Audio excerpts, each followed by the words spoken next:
The final pre-season friendly ahead of the big match on Saturday. How did you feel today went? Because it was a mix of experienced players and youngsters.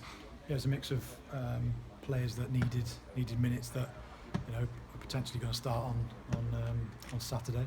They needed topping up. So yeah, when you've got younger players coming on, we finished the game with 16-year-olds. So it's pleasing, it's promising for the football club, but it's also pleasing that we can mix players, and the attitude of the older players wanting to show the younger ones how to do it and things is first class. And a number of the youngsters that played today have recently signed contracts with the club. How important is that for you as a manager to actually now watch them and monitor them during the season? Yeah, but it's not just giving them experience. There's a couple in contention to start on Saturday. So it's not just we're doing it on a whim and we've got to get a few young players in. The young players are learning through very good coaches that we've got in the football club, and they're getting passed on to us with knowledge that's probably as good as you're going to get, as good as any coach can give you the information. So when we do get them in the first team, they look like they've been here for 2 or 3 years, and that's testament to the coaches we've got at the football club.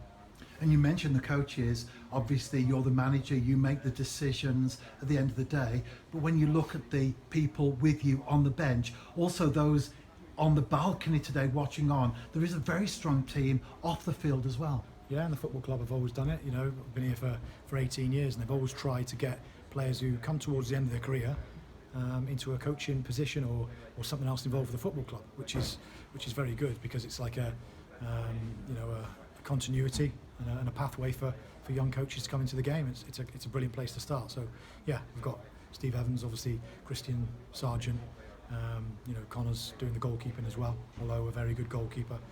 And then we've got the likes of Spender, who's really good with the young boys. And then we've got other coaches underneath Simon, Jason Brindley, Kieran. They're all good lads, but they're excellent coaches too. And of course we are looking ahead now to the game on the weekend. We will do a press conference before then, but at this stage you've mentioned some of them are in contention. Is that an indication that you haven't settled on your starting 11 lineup?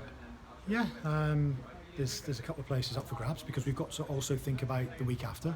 Barry's the most important game this weekend, but then we still have to look at train Monday, travel Tuesday, massive game Wednesday. So it's not as if we've got a week break and we can look to do that. So we have to take everything into consideration: the time that's been spent pre-season, the games that certain individuals have played, and if anyone's carrying any knocks or anything, then we won't risk it.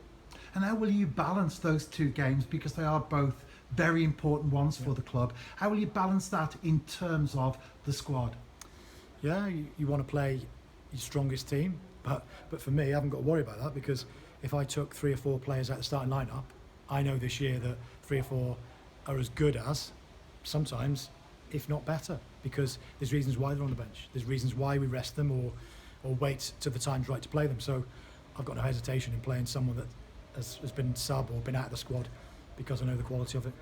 And finally, Scott, you've made 3 external signings. They've all fitted in very well indeed. Are you still looking to add to the squad, or have you done your business now? Now, hopefully sign another player in the next couple of days. So yeah, watch out for that one, but it's one where if we can get it over the line, be available for the weekend.